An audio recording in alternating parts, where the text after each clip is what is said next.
We finally got something that we've been asking for.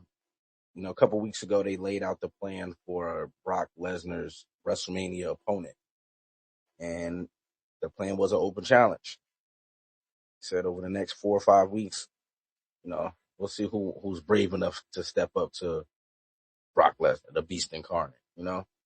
Well, it didn't take long to figure out who was going to accept this challenge. On Monday, we had a face-to-face. Well, the show started off with Seth Rollins and the flash mob of masked hooded men in the ring. They, do the little dance around it, and Seth appears, giving his first promo since his return. He pretty much stated he's here to kill the Vision, man. The whole, I brought you into this world and I'm going to take you out. That's what this story is. I'm here to kill what I started. He was then joined by a returning Paul Heyman. As you know, he was attacked 2 weeks ago, driven off in an ambulance by one LA Knight. He returned.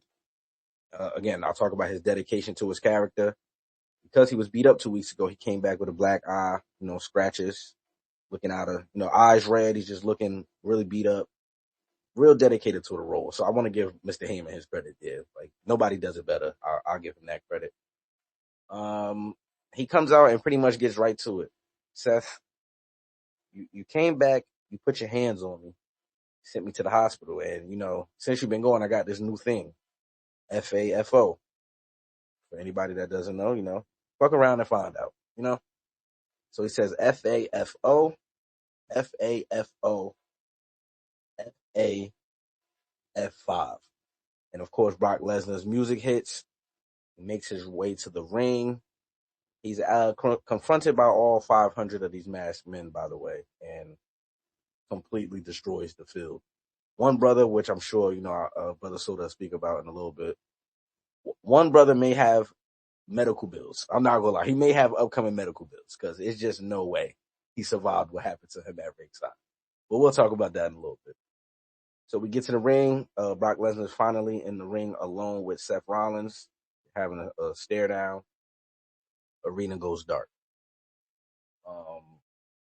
You can hear the crowd a little bit. They like, what the fuck was going on? At first, I did think this was a way for Seth Rollins to exit the ring, just, get out of there on some you'll never catch me type of shit.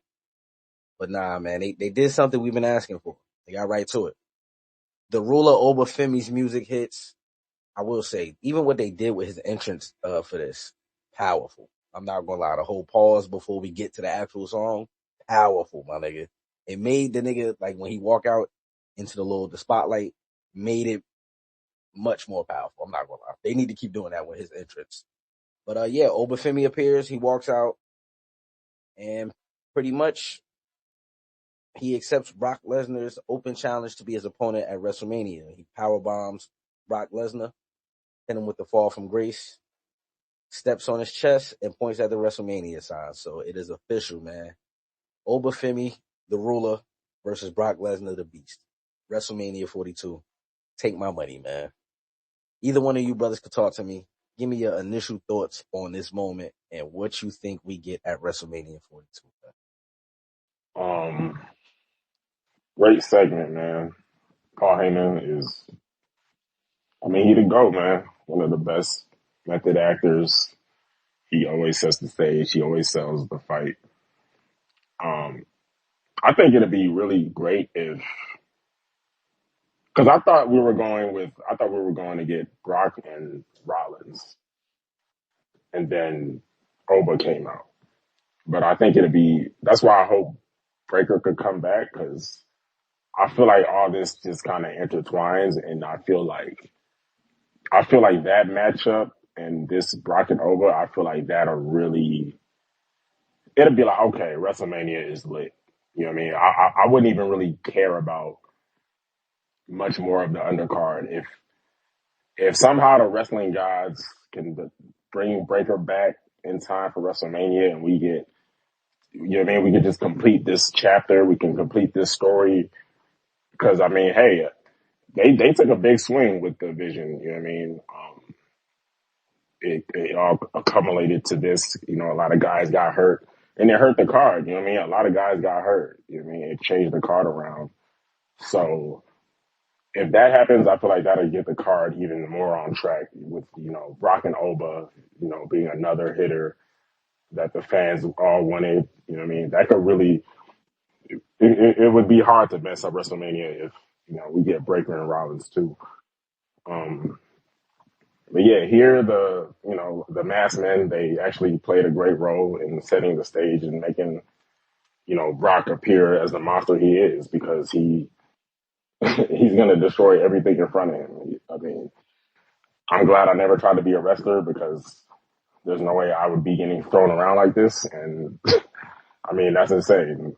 And he's been doing this with, when Rollins had his team. Shout out to, Jamie Noble. That's the guy that got hurt for real when he threw the nigga into the barricade. You know what I mean? So all of that just sets the stage for Oba to, just appear as the beast he is. You know what I mean? And I mean, it's amazing to see. I can't even imagine the levels that Oba is going to reach to where he's at right now. You know what I mean? Because I mean, the crowd is behind him. He has everything: the entrance, the presentation. I mean, it's a home run with Oba. So it's a great look. And apologies to Brock. You know what I mean? It was a rumor that he might have not been with putting guys over and all of that, but clearly here I mean, he told him to step on his chest. You know what I mean? Like, I mean, come on. It's a true professional. Yeah, great segment, man. This is the most effective that the masked men have been in the entirety of this vision angle. And yeah, big props to that poor masked man who will probably never find out anytime soon. Hope he gets a pay raise. On the upside to that really insane barricade bump he took, you know, they sold Brock like he was a monster. Like Brock did his part well to come off that threatening just to have Oba take the lead. It puts a lot of his allegations to rest that he's not willing to put anyone over. He did. He made Oba an inspiration, you know, like he made him more than an equal. He made him a threat to Brock Lesnar himself. So that's very impressive. And I would compare this to a Hogan passing his torch to a Rock, in Mania 17. I would say that it's about as important as that.